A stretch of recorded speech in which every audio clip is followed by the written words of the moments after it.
Well, good morning. Thank you for joining the Budget and Policy Committee. Today is January 27th, and I'm Stacy Gilmore, and I'm going to go ahead and turn over the chairing responsibilities to my vice chair, Councilwoman Torres, and we'll kick off the meeting. Thank you so much. Sorry for my tardiness. I had another meeting just before.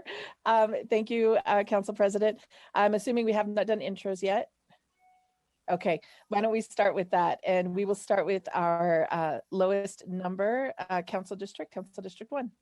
Good morning, everyone. Amanda Sandoval, Northwest Denver, District 1. Hi, Kevin Flynn, Southwest Denver, District 2, a low number, but a high elevation. And I am Jamie Torres, Council District 3. Good morning, Kendra Black, District 4. Good morning, Amanda Sawyer, District 5. Good morning, Paul Cashman, South Denver, District 6. Morning, Joel Clark, District 7. Chris Herndon, District 8, Northeast Denver. Times, Denver's Perfect 10. Councilwoman Robin Kniech, at large. Good morning. Thank you, everyone. And we are the Budget and Policy Committee. We have one item that we're going to be receiving a briefing on, and it is item number 21-0070, the residential rental license policy. And I believe Council President Gilmore is going to be delivering that presentation. I will be looking at the queue for folks who want to chime in for questions by raising your hand. Council President, I will hand it over to you. All right. Well, thank you very much. Council Pro Tem Torres, thanks for chairing the meeting today. And I am going to go ahead and ask Megan from my council office to go ahead and share her screen. She's going to drive for me this morning.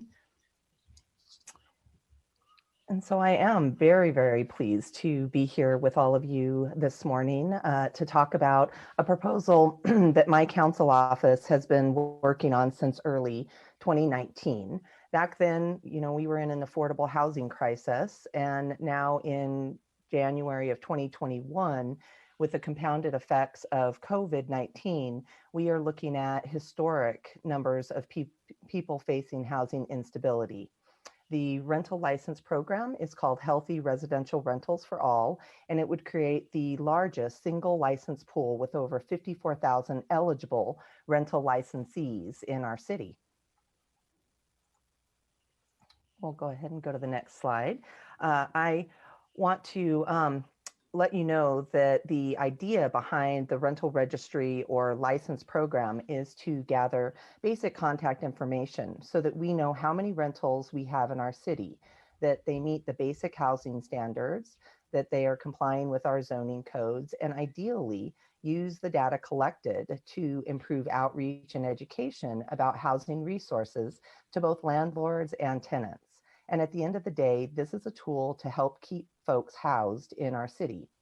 A few years back, we had a rental property in Green Valley Ranch that had mold, exposed electrical wires, and was horrible. Now, we know that that's not the norm, but it raised questions about how we can ensure that rental properties in our city are meeting our housing standards and codes. And so we wanted to start, and during that time, we also had started to regulate short-term rentals, more. And through that license program, we were ensuring more minimum housing standard compliance for visitors and tourists to our city through the short-term rental license than we were actually providing to citizens of Denver who rent. And so wanted to walk you through the timeline. In April of 2019, like I said, my council office began facilitating meetings with excise and licensing, community planning and development, and Denver Department of Public Health and Environment, because we knew that this license was going to be a very heavy lift, working with 3 different agencies. Our initial research was conducted by Emily Lapel from our council's legislative staff. And so thank you, Emily, way back when for conducting our initial research. And we have held 7 stakeholder group meetings between July July 2019 and May 2020. And in the summer of 2020, we met with the department directors from those three agencies, along with the mayor's office, to talk about the potential of creating a rental residential license for the city and the potential phasing and software administration costs that that would entail. In the fall of 2020, if you recall, the council, through a supermajority, did approve a budget request of $391,800 for the initial rental license software and 2 FTEs for outreach and education. And the mayor approved that request, and that money will be allocated once this ordinance is passed. In the winter of last year, we started the final drafting of the ordinance with Reggie Newbine and Anshel Baga, along with Kirsten Crawford from the city attorney's office. And I have to give Anshel and especially Reggie a huge shout out, because they have been amazing to work with, and they have crafted an ordinance that is in a draft form, but it is almost complete. And so we couldn't have done that work without Reggie Newbine's support and expertise. And now we are currently starting the second phase of stakeholder outreach from now until April of 2021. And ideally, we would like to be in biz committee in April with final passage by May of 2021. We have been working with a 20-member stakeholder group, and we've been in consistent communication and meeting with them since April of 2019. We have had Councilwoman Torres involved, Elevation Land Trust, Healthier Colorado, Colorado Coalition for the Homeless, and Enterprise Community Partners, along with the City of Boulder and our city agencies. The reason we had the City of Boulder is that they have had a rental registry and license program for many decades, and their program is very sophisticated, and we modeled some of our components of our residential rental license after Boulder's ordinance language. So the problem we are solving for is that we currently don't even know how many rentals we have in the city and county of Denver, especially when you think of all the single family homes, duplexes, townhomes, and condos that are rented out. Knowing our housing stock is critical. The American Fact Finder in 2017 estimated about 1/2 of Denver's housing stock were rentals. Unfortunately, low and moderate income renters are in a precarious position where rents have dramatically outpaced incomes over the past 2 decades, and many are at risk for being displaced from their homes, especially renters in vulnerable neighborhoods. Many times, renters may be afraid to report problems in their homes, have landlords who are slow to correct major life safety issues, or live without leases, creating uncertainty and having limited legal recourse in the event of a rent increase.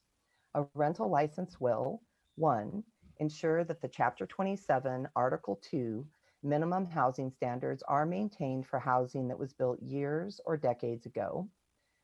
We'll be able to track our housing stock and have good data. And third, we have been in a housing crisis for decades, and it's been exacerbated due to COVID-19.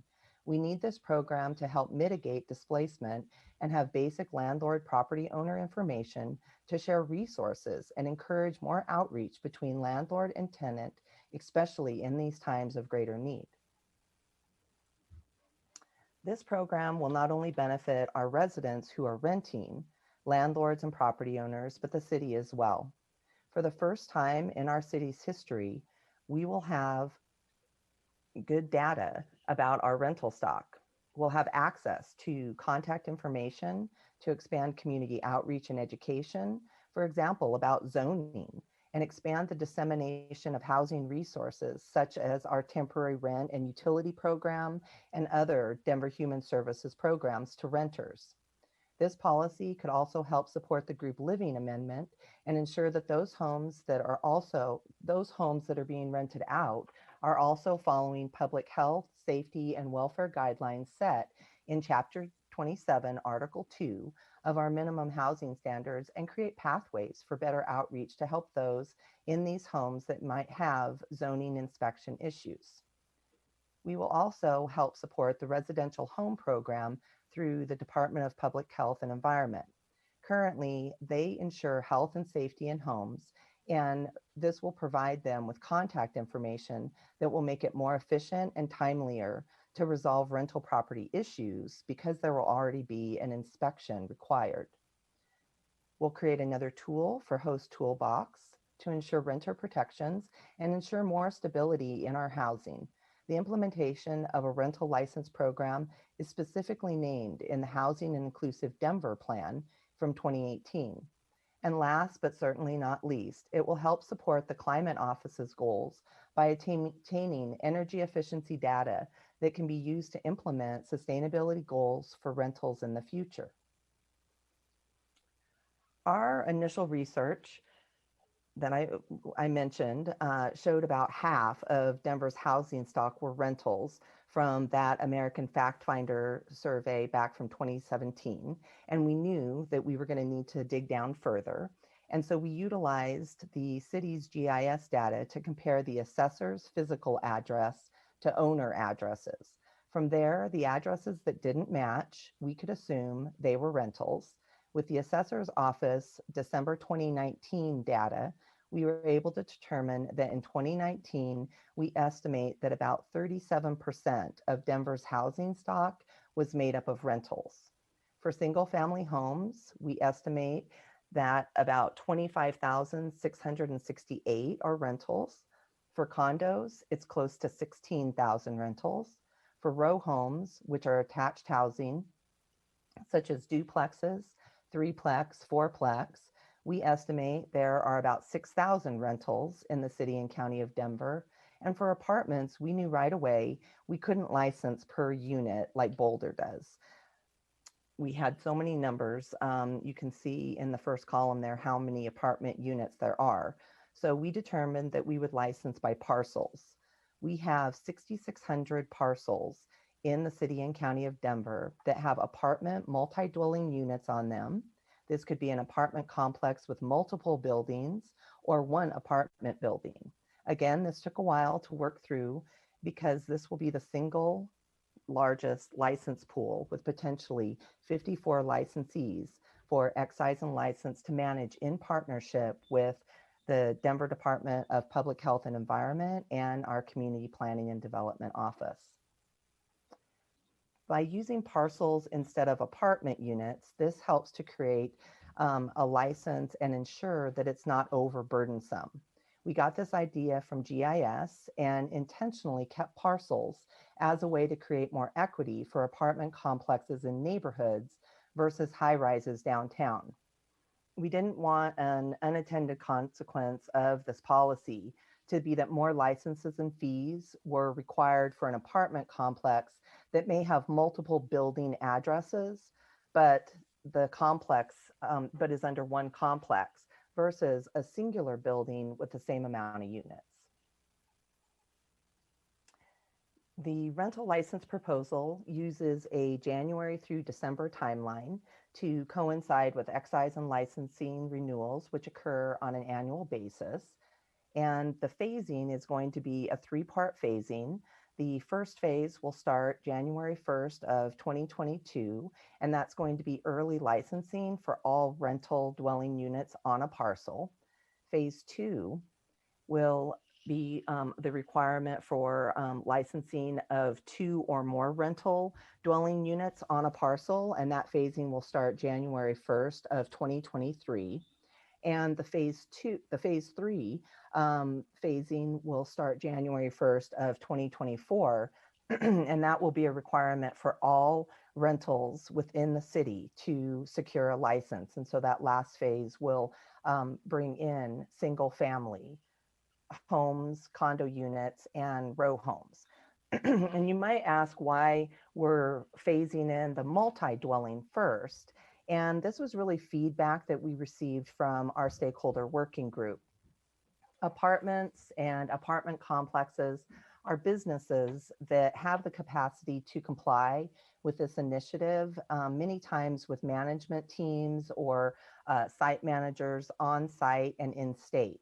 We knew that single family homes and rentals may have out-of-state owners that will require more education and outreach to support those rentals getting into compliance. And I mentioned that we have mirrored a couple components of Boulder's ordinance for our residential rental program. And one of those are that the license will be renewable every 4 years unless ownership changes on one of the properties. The application fee is $50, and that is consistent with the application fee for short-term rentals.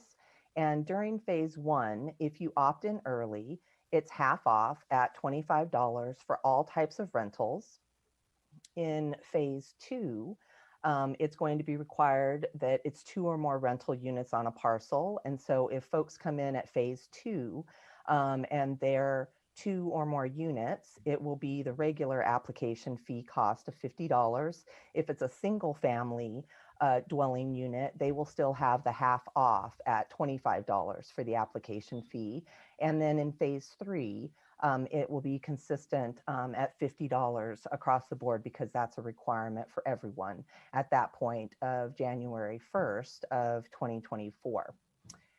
For the license fee, we have a tiered license approach based on the number of units. And you can see in the bottom chart that one dwelling unit would be $50, and it goes on up with a maximum of any apartment building complex or high rise that has above 250 units. It would be $500 for that license fee. And the license fee is refundable if the license is not approved for any reason, and the application fee is non-refundable because it pays for the administration fees. And we intentionally kept the fees low to encourage compliance and to mitigate any possible concerns around involuntary displacement due to overburdensome fees. We wanted to walk you through a couple of examples here. The first example is a single family home that comes in during the early licensing phase and would have half off the application fee. So instead of $50, it would be $25. And adding the license fee of $50 for one unit gives a total of $75. And please remember that this license is good for 4 years. The next example is one apartment building on a single parcel that comes in phase 2, and it would now be required to have a license. Therefore, they'll have a $50 application fee and a cost of $350 for the license because of the 200 units. And the final example is an apartment complex with 3 buildings, but all are on a single parcel that have the same 200 units as the previous example. You can see that it would be the same cost. Again, we wanted to make this equitable for apartment complexes that have the same number of units as a single apartment building on a parcel. A comment we've gotten from both our stakeholder group and some feedback is, won't this license just encourage the cost of rent to go up to cover these costs? The per month cost shows that if rent is increasing by hundreds of dollars annually, it's not due to the application and license fees. We intentionally made them low so that they'll cover the administrative costs but not be burdensome to operators. And at this point, I'm going to go ahead and turn over a couple of slides to Megan in my council office. And before Megan digs in, I want to recognize her and all of the amazing work that she has done on this. You can only imagine working with the assessor's office and going through all their records and trying to determine what was the best way that we could approach this. And so want to really thank Megan for all of her work. So go ahead, Megan. All right. Well, it seems I can't turn my video on while I'm sharing, so I will just go through as is, but apologize for that. So this policy would require an inspection in order to obtain a license, and a new inspection would be required on renewal of the license every 4 years, or if ownership changes. We did mirror Boulder's rental license model when it came to inspectors. Where an owner or manager will need to find a certified private home inspector to conduct rental inspections. So the owner would pay the inspector directly, and the inspector will have a city-created checklist based off of Chapter 27, Article 2, minimum housing standards. This allows landlords and operators to schedule their own inspections and not have to wait on the city. The average cost for an inspection of a single family home is about $150. So we don't think it will be too burdensome. And then we are setting this up so that property owners and managers can also shop around and have efficiencies with over 6,000 metro area housing inspector options instead of being reliant on a city inspector process. The requirements to be a private certified home inspector are specified in the ordinance we are drafting. You would need to be certified by the American Society of Home Inspectors, the International Association of Home Inspectors, or the Certified Master Inspectors, and then receive a certified combination building inspector by the International Code Council, ICC. We think this would be a great workforce opportunity as well for residents who are looking for flexible hours. That seemed like a lot of certifications, but it's really some courses and an exam to be certified through the ICC and the other certification process. So would take a bit of education, but hoping to partner with DEDO to create a pipeline for housing inspection certification programs later on. And then with this license and inspections, sorry, try to go to the next slide. We would, unlike Boulder, who inspects every unit, we knew that would be too burdensome for rental operators in Denver. So we are requiring that for 2 or more rental units on a single parcel, that only 20% of the units be inspected at random. And the inspector would be able to do that randomness on site. And then if less than 5 units, then at least one would have to be inspected, which is that 20%. And then for single rentals, that one unit would also need to be inspected to obtain a license. So to ensure housing in Denver complies with Chapter 27, Article 2, our minimum housing standards, we will continue to utilize DDPHE's residential health program while the city recovers from COVID-19 impacts. Before this phasing, so the first start of the phasing in 2023 with multi, and then 2024 with single, any complaints would still go through this DDPHE health program, but we would still like to utilize it even after the phasing's in effect in case of a complaint. If you're 2 years down the road of your inspection and suddenly, you know, there's black mold growing in your bathroom, that you could still make these complaints to the DDPHE residential home health program, and they can help with remediation. Of these reported, DDPHE receives about 1,200 annual complaints. These are pretty much the most egregious cases reported. Councilwoman Gilmore mentioned that many times renters may be afraid to report problems in their homes and have maybe landlords who are slow to correct major life and safety issues, or even live without leases. So annually, these are the ones that get reported. And then these 2 pictures on the side are the GVR home that Councilwoman Gilmore mentioned.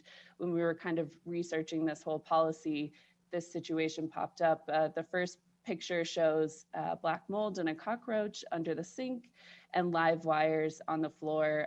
And this was a family with multiple children living in the home. So the online application and licensing portal would be the same licensing portal that Excise and License use for all their license, including short-term rentals, and would ask basic information of the owner or the operator, such as contact information, a local responsible party, identifying, you know, through photo IDs, and legally attesting that these rentals are up to minimum housing standards based on Chapter 27, Article 2, which would later be confirmed with a passing inspection. So for exemptions of this program, the exempt from the entire program would be on-campus college housing, boarding homes, short-term rentals, and commercial lodging, which have their own licensing, requirements, and then exempt from the application and license fees, but would still need to obtain a license, would be rental properties owned in whole or in part or leased and operated by any governmental agency. Most of these governmental agencies have their own inspection process through HUD and other governmental requirements. So we would just require them to show proof of that inspection, and the inspection would have had to been in the last 4 years. And then exempt from the inspection requirement would just be new builds less than 4 years old. These go through their own inspection process when they're newly built. And so your first inspection would then be after it's 4 years old. And then for penalties and disciplinary hearings, we're utilizing standard license language for both of these. Excise and License is going through and actually standardizing all of this language throughout their licenses. So for the fines, a director may assess a fine against the licensee not to exceed $1,000 per violation, and the payment cannot exceed 30 days. And then for the hearings, the Excise and License Director may revoke or suspend licenses if previously issued a violation through a standard investigation and hearing process. And I will turn it back to Councilwoman Gilmore for the last slide. All right, thank you very much, Megan. And so this just outlines, this should look familiar to folks. This was the budget request that I had submitted for the 2021 budget, and it shows that the initial Acela software would be a little bit over $241,000, 2 licensing technicians to get this set up, and then outreach and education. And once this ordinance is hopefully passed, we will go ahead and get those dollars out and get this set up in the second half of 2021 so that we are ready to kick off this rental licensor program January 1st of 2022. And with that, I am happy to take any questions from my colleagues. Thank you so much, Councilwoman. And Councilman Hines, I do see your hand up. Apparently our functions aren't working correctly in Zoom. So if you can physically raise your hand, that will help me. I did get 2 texts while we were getting the presentation. So our queue right now is Councilman Flynn, Council President Gilmore, Councilman Hines, and Councilwoman Sawyer. Councilman Flynn, go ahead. Mm-hmm. Thank you, Madam Pro Tem. Just a couple clarification questions, pretty down in the weeds, but would the owner under your plan, would the owner of a single family unit who rents it out, just one, would be subject to this? If that same owner, for example, has 3 or 4 houses somewhere around Denver, would that be under the multiple license? Would that owner get 1 license for cover all 4 units, or would that person have to apply individually for each property? They would need to, thank you for that question, Councilman Flynn. They would need to apply for each property and make sure that there was an inspection conducted on each property. And when they filled out the license information, they'd have to legally attest and submit that individual inspection for each property and parcel. Okay, so they wouldn't be able just to get 1 landlord license to cover 3 or 4 houses. Thank you. No. That's all I had. I'm sure I'll have more down the road. That's fine. Thank you, Councilman Flynn. Councilwoman Gilmore, you wanted into the queue? Nope, I didn't. I didn't think I raised my hand anywhere. So, and I'm not seeing how to put it down. So, no, I'm good. Okay, sounds good. I'll move to Councilman Hines. Thank you, Madam President Pro Tem. So first of all, I want to say thank you for putting this together. I think this is great. I think that there's a lot of work that went into this, obviously with the, as we've seen in the slides, but I think that in addition to a lot of work, I'm excited about the registry itself. So thanks for working on it. Would you, speaking of, as Councilmember Flynn talked about going into the weeds, hopefully the inspection will make sure that we don't have weeds in the process, but will you please go back through the entities that certify inspectors that qualify for the program. I think there were 3 different entities. I've learned recently that the state does not certify inspectors, the state of Colorado. So that's kind of an interesting quandary for me, that an inspector could just be off the street. But it sounds like you have actual entities that do certify inspectors. Yeah, I can take that one. Yeah, thanks, Megan. Megan spent a lot of time with housing inspectors of late, so go ahead. Yeah, so we don't have a slide that specifically says those certifications because they were kind of long, but so I just read them off. But you're correct. The state and the city does not license or have a contract or a contractor's license for home inspections. So these certifications are a national certification. They're modeled off of Boulder's ordinance and what they accept in their rental license. And the ICC certification that they need to be a combination building inspector is an international license. That's pretty common across the board with International Building Code. So it's one license, and that's ICC. So you need to be certified as a combination building inspector with ICC, but also have one of the certifications from the educational accreditation services that home inspectors go through. So that could be, I can read them off to you. That would be either the American Society of Home Inspectors, the International Association of Home Inspectors, Inc., or Certified Masters Inspectors. And we've talked to International Association of Home Inspectors, and they do a lot of Boulder's rental license, and they said, those are kind of the top 3 that everyone uses. Okay, great, thank you. And then the only other thing that I wanted to touch base on was the concept of a vacancy tax.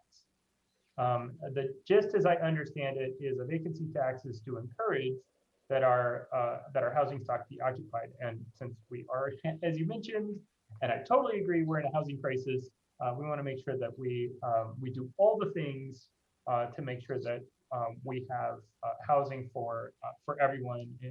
Particularly, we have hundreds of people living in tents in District 10, and that's not good for anyone. Not the people living in tents, and not the people living in homes next to the people living in tents.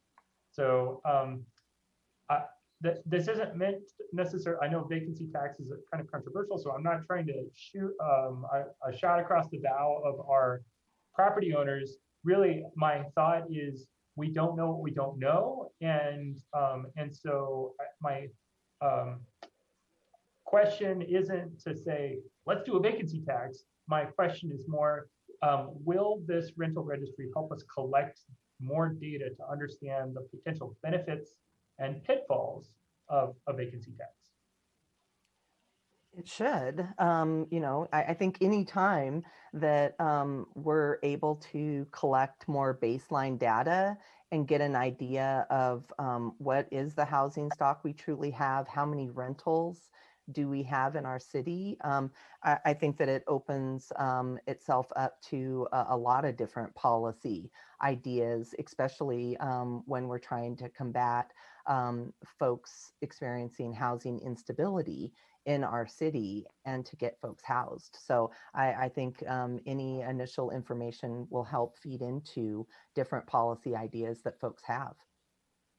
Great. I'm interested in learning more about, if I believe housing is a human right, and it means we should do everything possible to make sure that we can find housing for folks. So just getting smarter about what a vacancy tax does and how it would affect the city, I think would behoove us in our current situation. So thank you, Madam President, for all your work, and thank you, Madam President Pro Tem.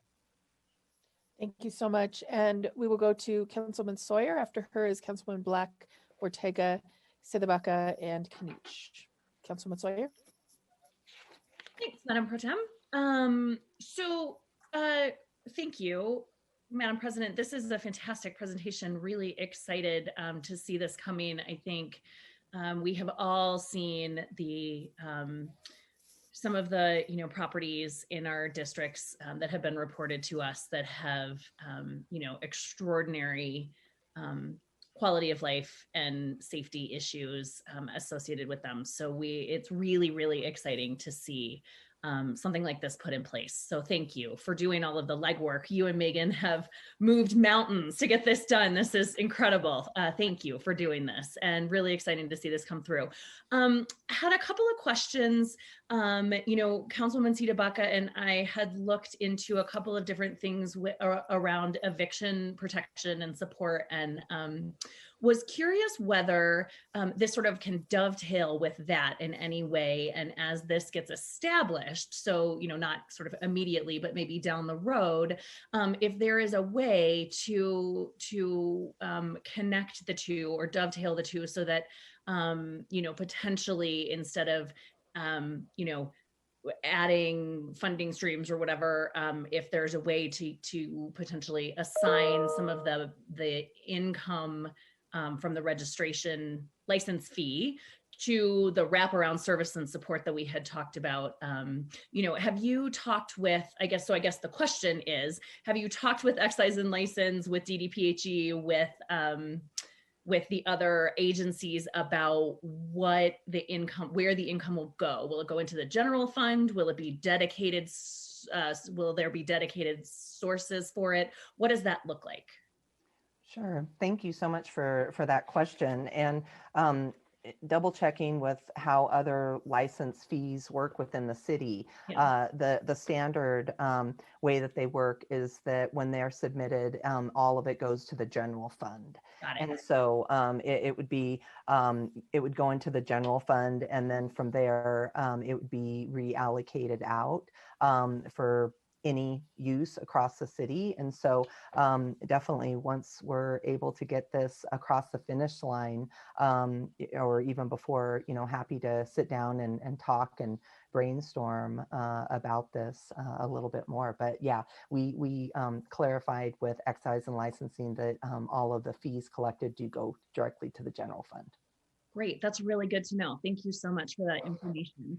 And then just in terms of the fee itself and how it's applied across the board, I noticed on the slide, and I'm trying to remember, there was like 3 pictures, right? There was a house, there was a small apartment building, and then there was like 3 huge apartment buildings, I think. And why did you decide, yes, this slide. So why did you decide to assign the sort of mid-sized apartment building and then the large multi-complex buildings the same cost structure? Yeah, great question. And, as we were doing this work, it was kind of sort of that math word problem of what we were trying to get to at the end of the day. And our objective through this entire process was to get compliance, and was to get folks up into the queue, because we knew if we weren't able to get compliance, we weren't going to have good data, and we weren't going to have the information that we need as a city to, one, know what our housing stock is currently in rentals, but then what are other policy ideas that we can work on to ensure that we have housing stability for citizens of Denver. And so the reason that we did this was to create equity. So we didn't want an apartment complex, maybe say in the suburbs, that had multiple buildings on a parcel have to get a license for each one of those buildings. Because if we would have looked at this per address, that might have been the case. And so we wanted to create equity across the board. And so that's why it didn't matter if it was an apartment complex that was one high rise or numerous buildings. We wanted to set that equity with the number of units. And then that's why we looked at it per parcel.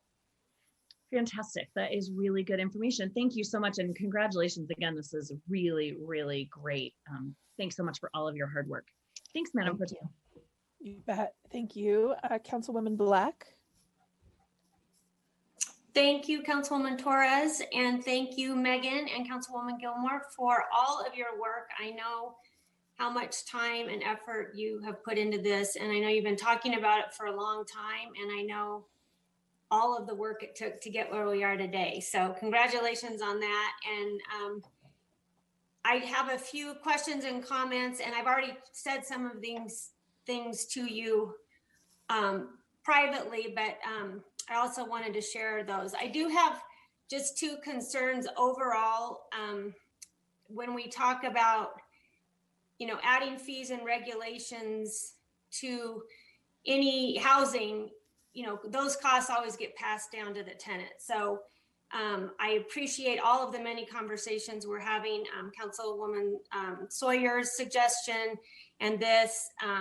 I really like the rental registry, so don't get me wrong. I'm just saying overall, we need to look at all of our ideas together and not overburden landlords, because they don't necessarily just absorb those costs. They usually pass them on to their tenants. So I just wanted to make that statement. And also, we talked about this recently, but I'm hopeful that as we move forward, you're going to engage more stakeholders and widen who your stakeholders are. I know the initial stakeholders you were working with were people who were giving you advice, and they were advocates for the program, but it's always important to also include people who may not agree with you. And it's also important to include, the apartment association and landlord groups. I still can't think of that one group I was telling you about, but anyway, I know you're going to do that, but I just wanted to say it on the record that it's important to engage them too. One question I have for our short-term rental licensing, the owner just goes on to the online application and attests to certain things. They click off boxes, and they have to sign it, which is, a legally binding statement that they are agreeing to. So I'm just wondering if we get pushback on the cost of inspections.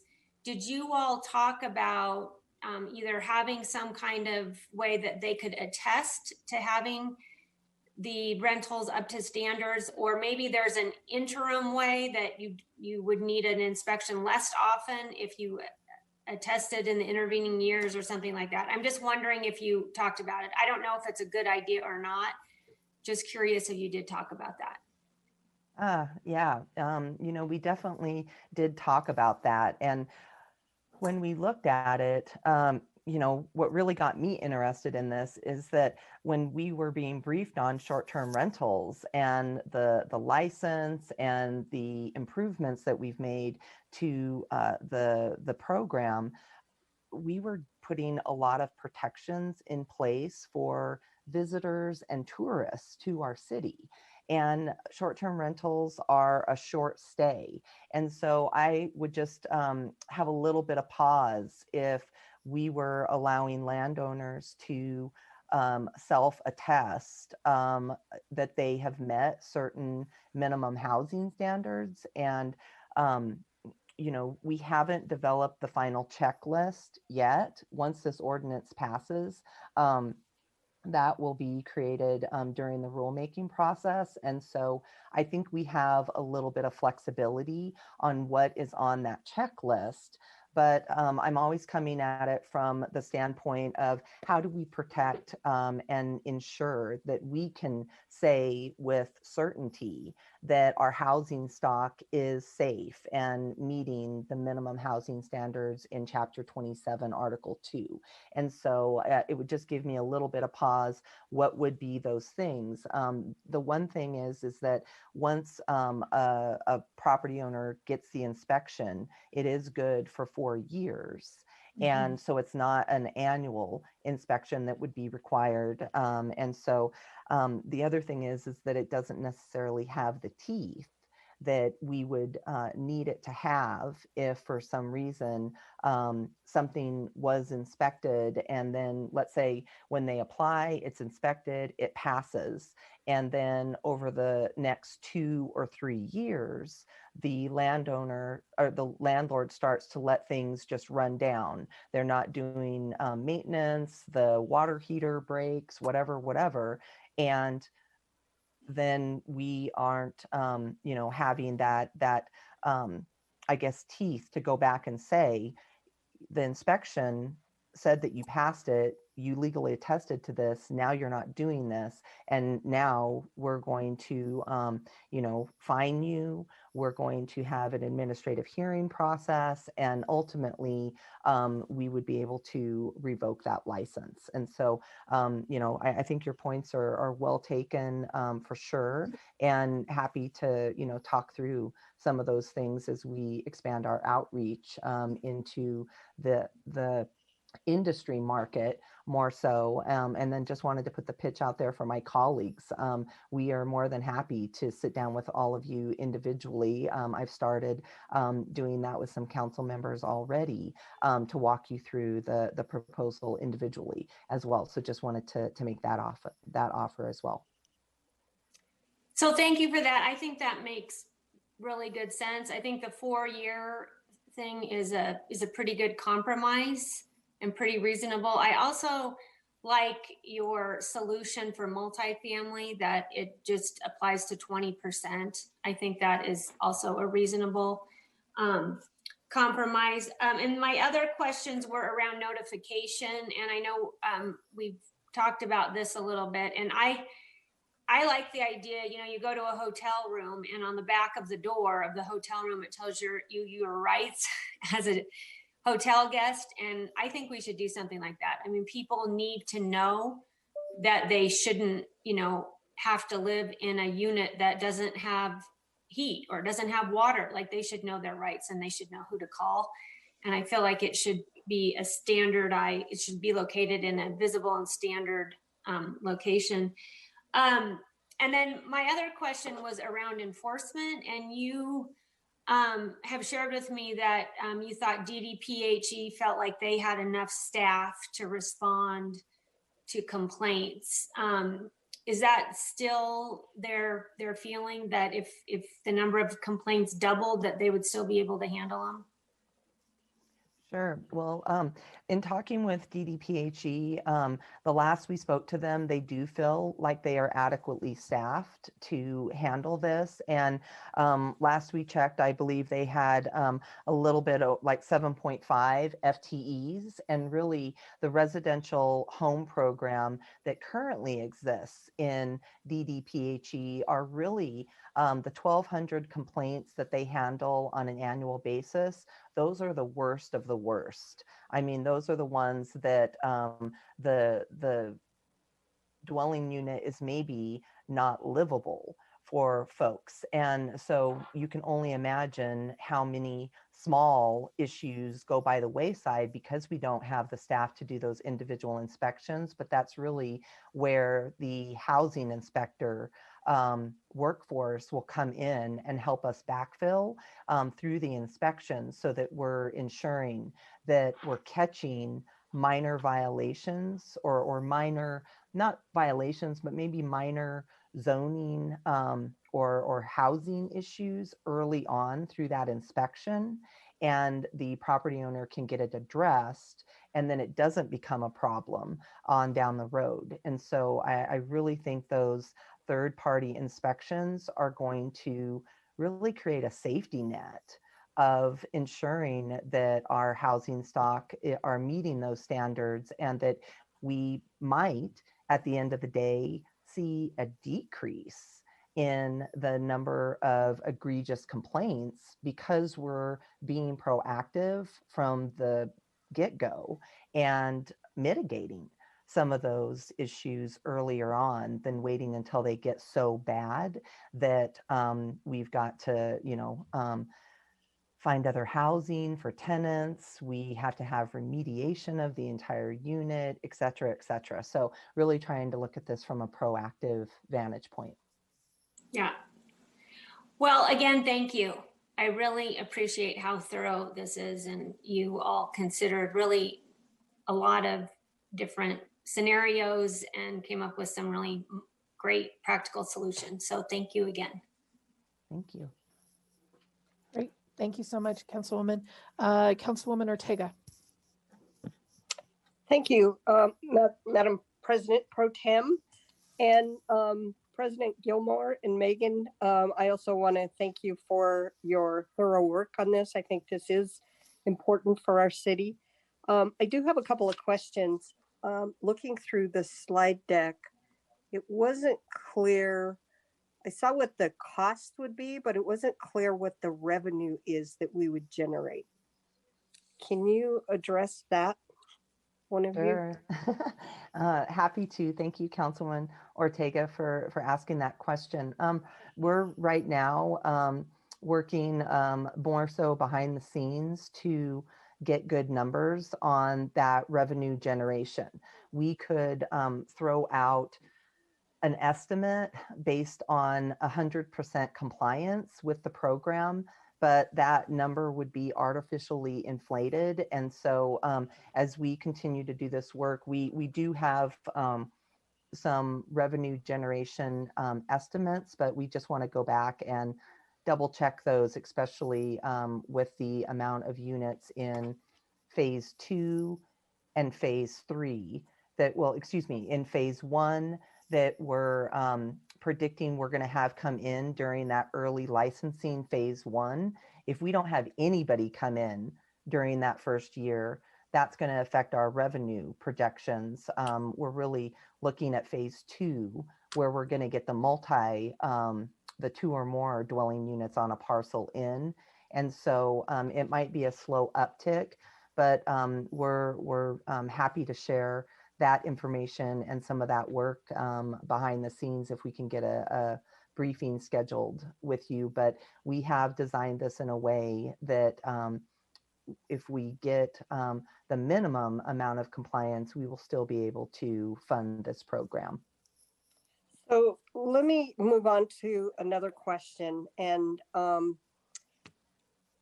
it sounds like the registry will serve in a way to also function similar to what we tried a number of years ago called a warranty of habitability, that sort of asked, landlords to adhere to certain standards. So that's what that checklist is that you guys are working on, right? So in this instance, terminology really matters here. And so this rental license program will not have anything to do around a warrant of habitability. We are precluded from doing that within the city and county of Denver. And so this is truly a rental license.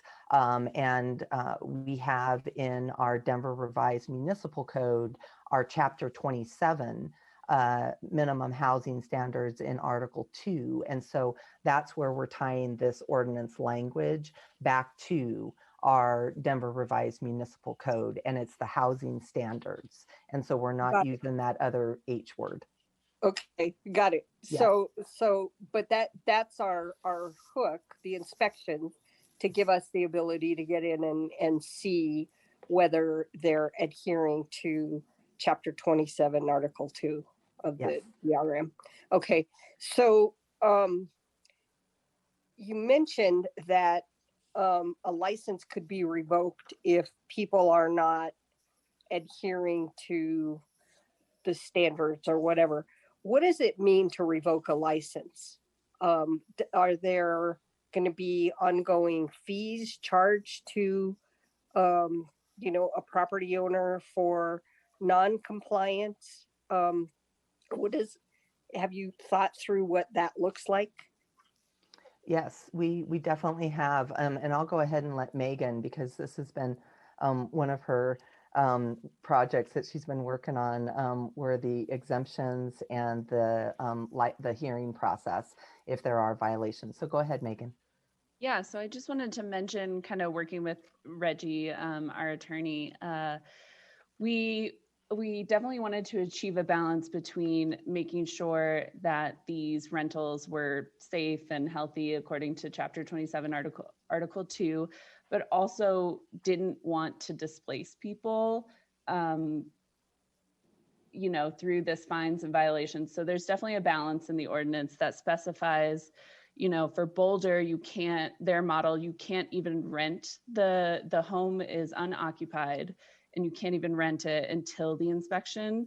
They've had their program since the 70s, and since there are already people living in our rentals, we definitely could not approach that model straight away. So we have sort of an operating agreement in our ordinance that allows folks to operate while getting a license over a certain period of time.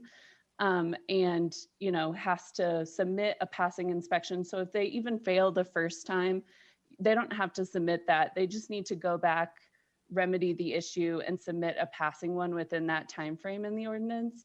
And then once that passing license is good to go, you know, they'll get their license. If they don't, you know, do anything, they don't pass their license or inspection and get their license, there are ways to fine them for that.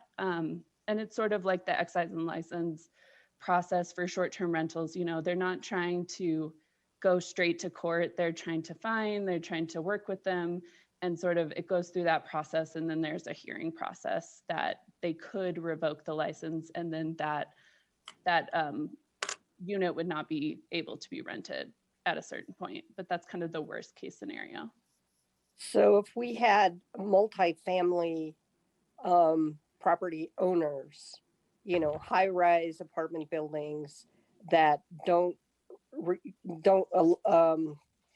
qualify for any of the exemptions, that just choose not to even bother with this at all. And again, you know, our hope is that through the phases, we're going to get 100% compliance. So if they choose not to participate at all, how do we hold them accountable? Yeah, so it's sort of similar to short-term rentals. Like if you want to be renting your short-term rental, you'll go through the license process, and that's just really the baseline incentive is those folks who are wanting to rent these multi-unit buildings or their single-family homes have to go through this process. And like Councilwoman Black had mentioned, you know, we're talking about putting some sort of posting in units and doing more outreach so that tenants know too that their unit needs to be licensed, and kind of has that, you know, other way around that they can contact their landlord and make sure that their license is as well. So we don't expect that compliance will be perfect. I actually just received data for short-term rentals on kind of quarterly compliance for short-term rentals and how it went from their early phasing of they only had about like 20% right off the bat in early phasing where it wasn't required. But then suddenly, you know, when it was required, it bumped up to double, about 50%.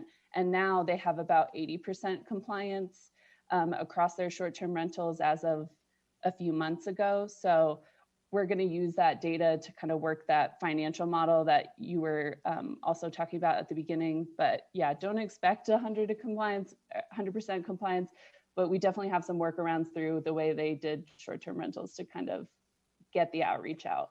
Thank you for that. I have one last question, and this is about whether or not there is an exemption for nonprofits. So I saw that if you're government run, like Denver Housing Authority, for example, but a lot of our nonprofits have, you know, HUD funding, CHAFA funding, Colorado Division of Housing funding, host funding to, you know, be able to serve a lower income population. Had you thought about an exemption for nonprofits? Yes. I don't know. Yeah. I mean, we've been down the rabbit hole on this one. I would be remiss if I didn't thank Melissa Toddy and Erica Long, Nick Emmenheiser, and Andrew Webb, because we have had, I feel like, all the best minds thinking about this. And so we wanted to make sure that we were providing exemptions that were meaningful and that weren't burdensome for the excise and licensing technicians to certify and to make sure that everybody was in compliance. And so we had initially, we're exempting any rental properties owned in whole or in part or leased and operated by any governmental agency. And so that really helps us bring into the fold and have DHA and HUD properties exempted from the application and license fees, but they still must get a license. And in order to get that license, would have to legally test and upload their government inspection for those properties. We had also included nonprofits in that group.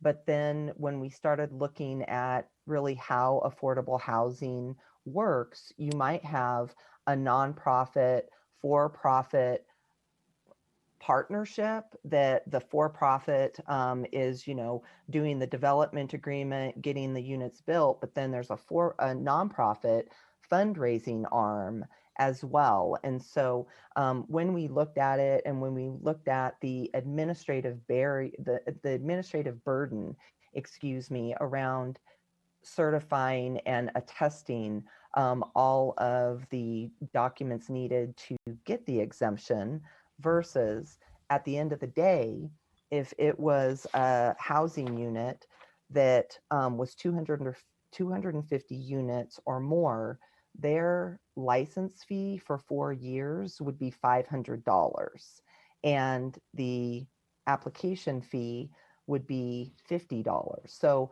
maximum $550 for a 4-year license is what these nonprofit housing organizations would need to shell out.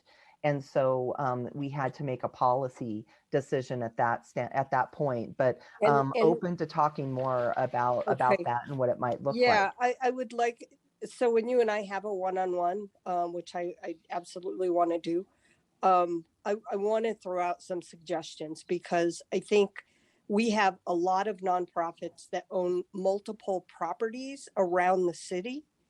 And, adding the time for the inspections, adding the cost over time could get, could really add to their,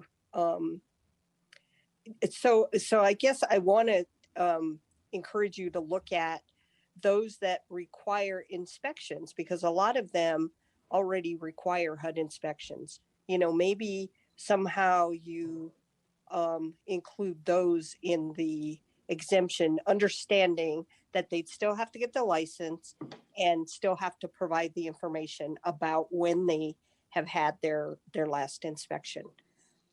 So anyway, look forward to catching up with you and talking more about it. But overall, I think this is great, and appreciate all the work that you and the entire team of people who have been looking at this have put together. So thank you. Thank you, Madam.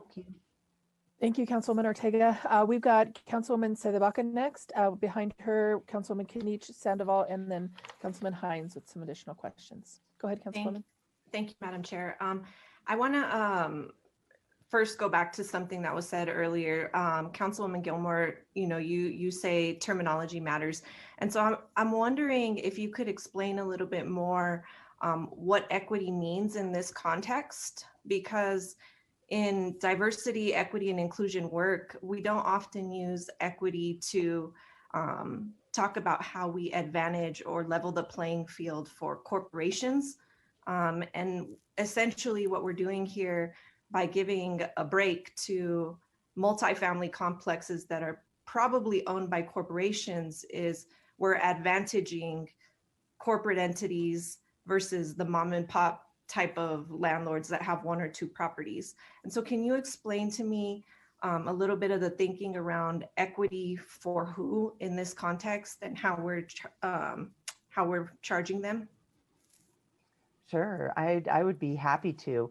When we looked at, from the assessor's office, all of the GIS data, and looking at where multi-building apartment complexes were located, there were more of those multiple buildings located on a single parcel, located in Black and brown communities, versus high rises that are located downtown. And so we wanted to make sure that we weren't overburdening the multi-building apartment complexes in our suburban neighborhoods versus a high rise downtown. And so when we were looking at it, we were trying to make sure that we weren't creating a scenario where it would be more difficult for one of those multi-building complexes in a community of color to pay the fees, to get the inspection done, and to successfully get the license.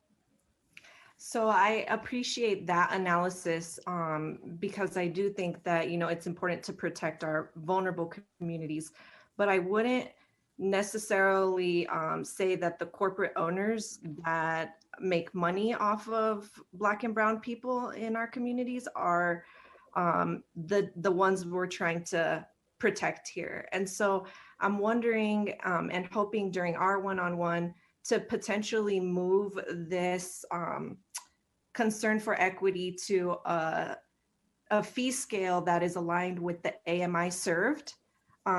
If you're serving a certain AMI level, perhaps you deserve a discounted rate on the permit, rather than, you know, just giving that blanket write-off to people who are serving Black and brown communities, maybe preying on them or exploiting them. So I would love to see a different fee structure. And then I think that would help us in collecting some data about AMI served throughout our city. And it could also help us direct our resources more strategically, like the property tax rebate. You know, that might we only want that to go to certain types of landlords and properties, and that could help us collect information for that. But I do understand the need to incentivize for this first phase of compliance. And so maybe the ordinance can allow the fee structure you've proposed for the first 4 years, and then after everybody's phased in, then you can have a fee structure that aligns with AMI. I also want to talk about the compliance real quick, because I don't think I understand the comparison to the short-term rentals. Short-term rentals can immediately have to stop their business if they're not in compliance. And so it wasn't clear to me if in this context, someone not in compliance would be required to shut down. Is that correct?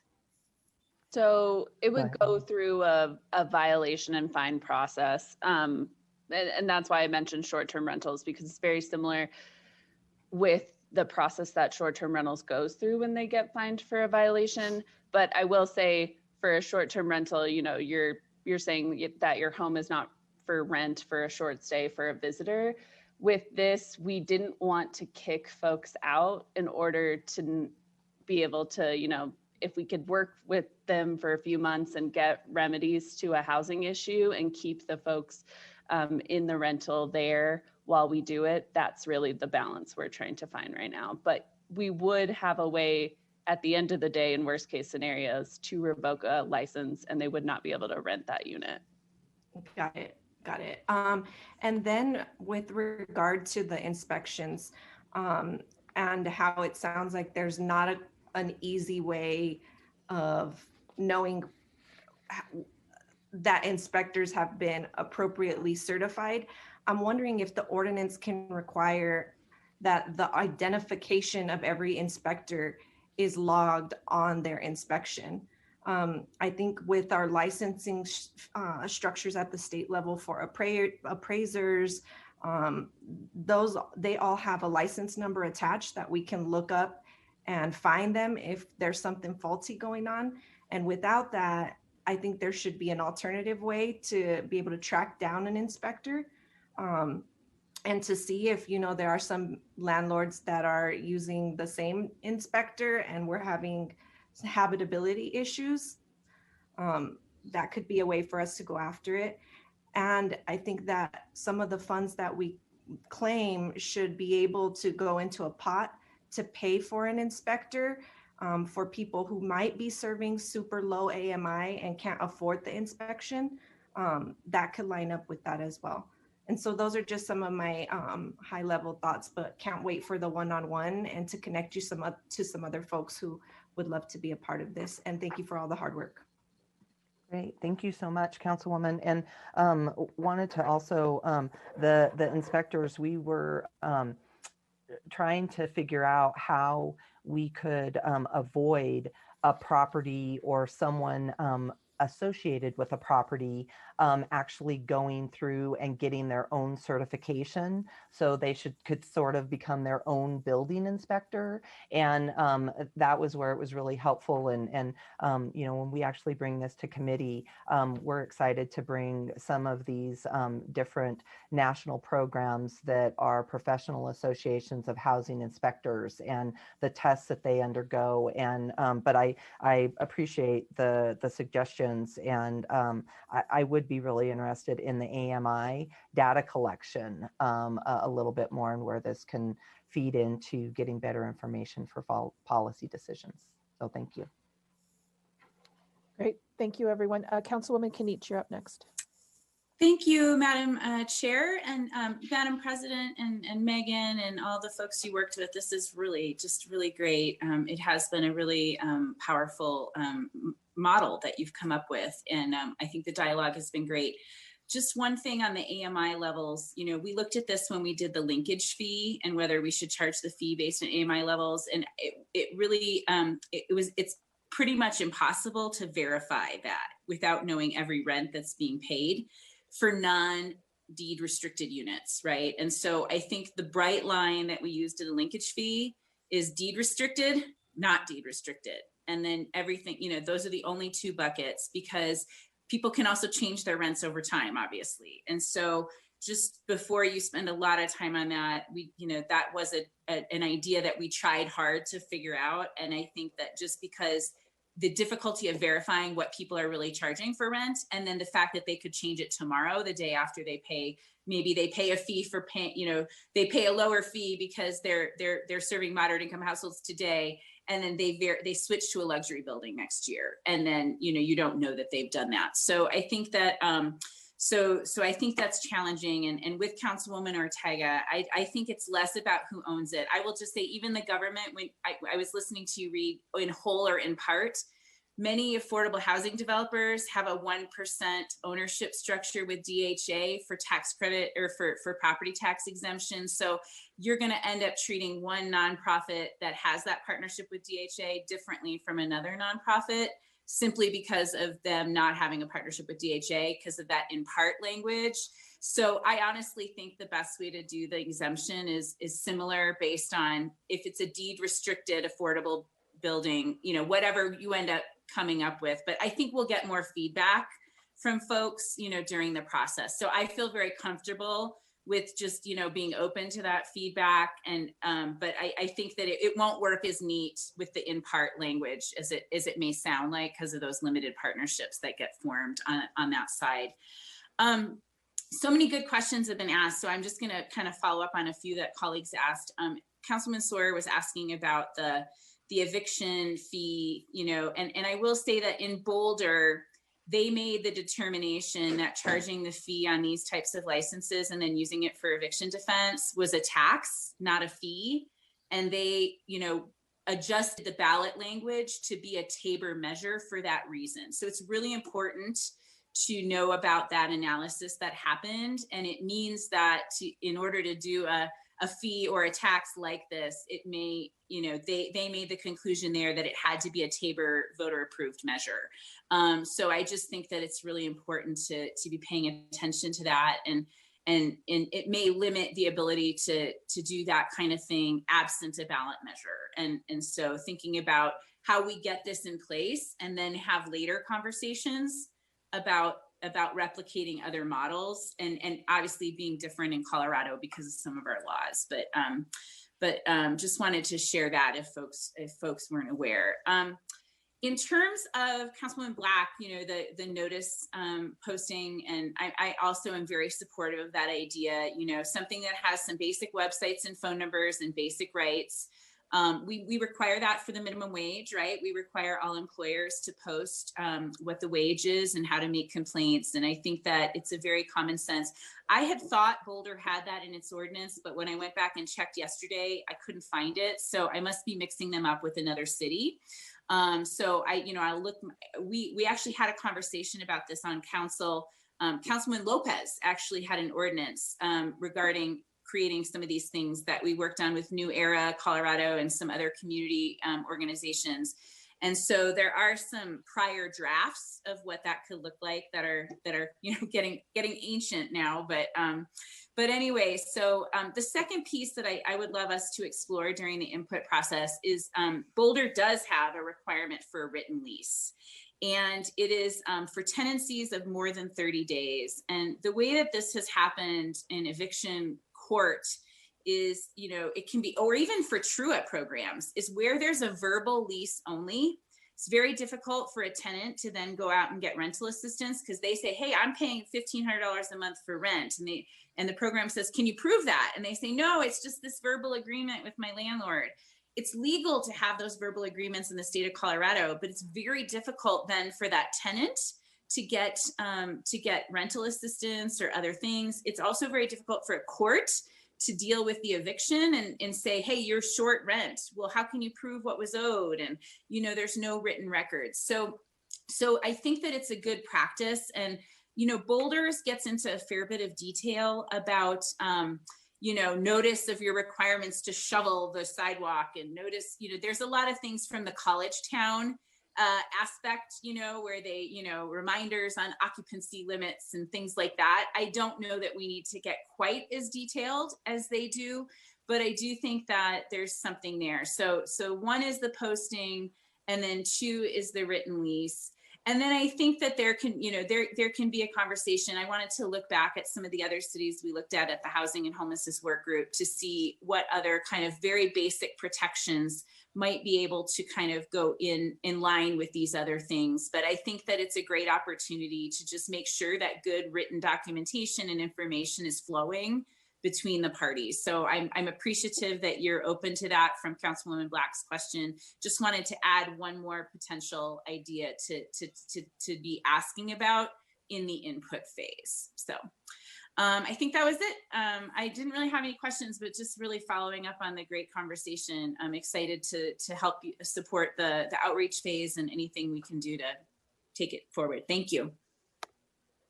Thank you so much, Councilwoman Kniech. I was going back and looking at my binder when you were like, do you want to do rental registry? Is this something you're interested in? And we were dealing with the GVR property.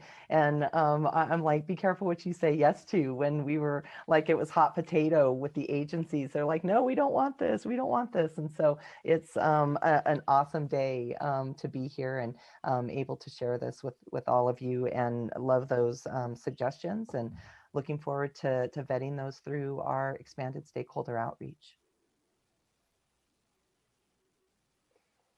Oh, thank you. Excellent. Thank you all. Councilwoman Sandoval, you're up next. Madam Chair. So thank you, Council President and Megan. I'm sure this was not an easy task to get all this information, and it was a great presentation. So several of my constituents who are retired, use some of their rentals as income, and they're on fixed incomes. So I'm wondering, is there a program to help with, say you go and you have an inspection and you weren't quite aware that you did actually have issues. They weren't slumlords, they're actually renting and they're good standing landlords, but as an inspection comes up, you actually have incur costs to get it up to code. That's happened several times. A family member of mine wanted to rent to Denver Housing to a voucher, and an inspector came in for Section 8, and an inspector came in and the stairs were not conforming. They needed a railing, some major updates to a little 900 square foot duplex. So is there any financial assistance for those good actors and those good landlords that we have out there to help with any of these issues that they might come up during an inspection? Thank you for that question, Councilwoman Sandoval. And, this has been brought up a couple of times in the last maybe week or so. And this is kind of a new concern that folks have brought up. We were really so hyper-focused on making sure that we had good numbers and good initial data to make some of these policy decisions. I'm unfortunately not aware of any sort of program that maybe exists out there. Right away when you were talking, I kind of thought about the DURA program that is out there, but I believe that that's a primary home for folks, and it's not a rental property assistance program. And so, let us go back and do our homework. And, to Megan's earlier point, we're not trying to create a program that is so overburdensome or so rigid that we're hurting folks who are providing rental properties for folks to live in. And we certainly don't want to, create displacement or lower the rental housing stock through making something that is so rigid. And so I think really where we have an advantage is once this ordinance gets passed, through that checklist and the creation of that checklist to really work with excise and licensing, but then also other partners. And how do we build up the capacity to support, property owners that are renting to turn around and pay their own mortgage, and they're providing housing in our city. And so, we might have to think creatively or work with some of our other nonprofit partners, or this actually might also be a great way for us to encourage small business, independent, firms that would be available or maybe even vetted to do some of this work to, lower the amount of maybe price gouging that could happen if somebody wants to get the inspection and get it passed, and you think you're going to have to put out thousands of dollars. We don't want that to happen. And so I think there's plenty of opportunities to see what that looks like, and happy to brainstorm with you and do a little bit of homework to see where we can get some of those resources or shore that up, because that's certainly not the intent. That'd be great, because I do know some of my constituents who do own rental properties, and that is one of the barriers that they have found of doing Section 8 vouchers is by the time in these older historic neighborhoods, right?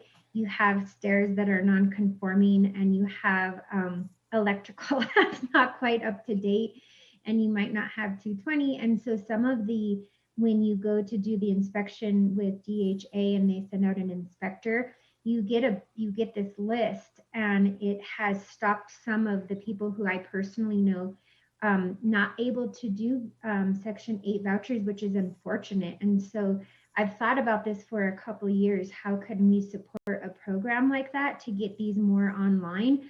Because there are homeowners in Northwest Denver who rent out and who do want to keep the socioeconomic diversity that Northwest Denver did have, because due to the displacement we have seen. And as someone who's owned a rental property for 20 years, I think this is great, because a lot of times what I have heard from my tenants is they're nervous to rent because properties aren't up to par and people don't take care of them. I've always took pride in being a landlord. It's not the easiest job, I will say that. You have to wear a lot of different hats. But I have always kept my property under market so that we do keep the socioeconomic diversity of Northwest Denver. It's one tiny little property, but it's what I can do. And I do think it's been nice because some of my tenants have talked about their previous landlords and the issues that they faced, and there's no way to even track any of that. And as doing constituent services, I know we've ran into landlords who are like, oh, well, it doesn't matter. And I'm like, it does matter. Quality of life does matter. And this is where quality of life sure is at the forefront if you don't have a washing machine or you don't have running water or your electricity goes out or your furnace goes out and it's a cold night. So thank you for doing this, and I'm supportive of it. And please let me know how I can support you in Northwest Denver and District 1 to get moving. Wonderful. Thank you. Go ahead, Megan. Yeah, no worries. I just wanted to add as well. Thank you, Councilwoman Sandoval. Along with the checklist, in chapter 27, it's very long. It's like 48 pages of the ordinance, but only Article 2 are the minimum housing standards. So the checklist would really be based off of not building codes, for instance, but, you know, is there running water, you know, making sure there's no mold and having a fire extinguisher in your household in case of fires and things like that. So I know we haven't quite created the checklist, but we don't intend to make like stairs conformity kind of as rigid. So it's not like a home inspection that you would do if you were like selling your home or someone was buying it. So just wanted to put that out there as well. I know we haven't quite done it, but appreciate your input. And as we get that going, I would love to share that with all of you guys. So the checklist that we had from for the Section 8 voucher, they're not those type of requirements either, but you do have to have certain requirements that I wasn't aware of. So maybe we want to partner, go to D8 Denver House and ask what their checklist is, because they do this for vouchers. And sometimes in these old homes, it's as simple as, do you have, I didn't realize, and I've been working in the city for a long time, I didn't realize you had to have a smoke detector in every single room. I had one in my main room. And so then I had to add smoke detectors and just simple things, but they end up like I had to have a railing readjusted. And so I had to have a carpenter come out. And that was just for ADA compliance for the front. So it's just certain things like that, that as a homeowner, you don't know, you get into, but it would be much different than if I sold my property and had an inspection that way. Thank you though. Thank you, everyone. We've got some follow-up questions and just about 3 minutes left. So Councilman Hines. Thank you, Madam President Pro Tem. One comment, Council Member Ortega referred to revenue. I think she was just using that phrase because it's convenient. I hope that that we set the fees to in a way to pay for the program, so that the program is not operating the loss. But I also hope that we're not profiting from the fees. I think that the fees should be designed to make sure that we can adequately pay for the program, but it shouldn't be a profit center for the city. Just as a comment.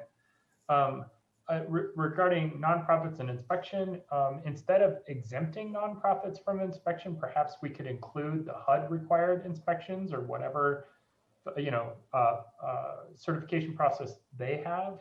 I don't want to hurt nonprofits, but I also don't want to hurt the tenants who deserve to live in properly maintained dwellings, no matter where they live. Food for thought, I wonder if the rental inspections could include inspections for public rights of way, like the sidewalk. That's obviously a vibrant topic that we have, and certainly in District 10, we have a lot of older neighborhoods and our sidewalks are not properly maintained. It could be another way to create awareness that for the entire existence of Denver for 100+ years, it is the adjacent property owner's responsibility to maintain their sidewalk. And I don't think that that's, I don't know if there necessarily should be penalties yet. Frankly, there's a process and there are penalties and compliance requirements, but I think that the awareness of the adjacent property owner's responsibility is low. So maybe at least acknowledging that, I think, might be important. And we have 1 minute left. I will just use this as a placeholder. I did hear that that our city council attorneys might have some additional guidance about vacancy taxes, and I'd be curious to learn more about that.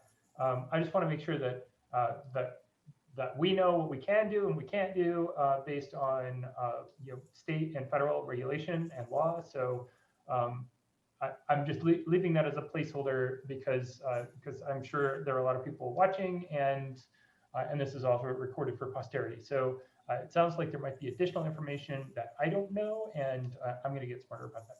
Thank you, Madam President Pro Tem. Oh, well, thank you, Councilman Hines, and wanted to just clarify that that nobody would be exempt from either proving an inspection or conducting an inspection and obtaining a license. The only exemption would be from the application and license fees. So just wanted to clarify that. Thank you. Thank you so much. And any additional questions, definitely get those in. And it sounds like 101 briefings are on their way to folks. Thank you so much, Council President Gilmore and Megan, for your presentation, and what a rich conversation. Just really appreciate all the work. And join us next week for the Budget and Policy Committee. Thank you, everyone. Thanks, everybody. Appreciate it.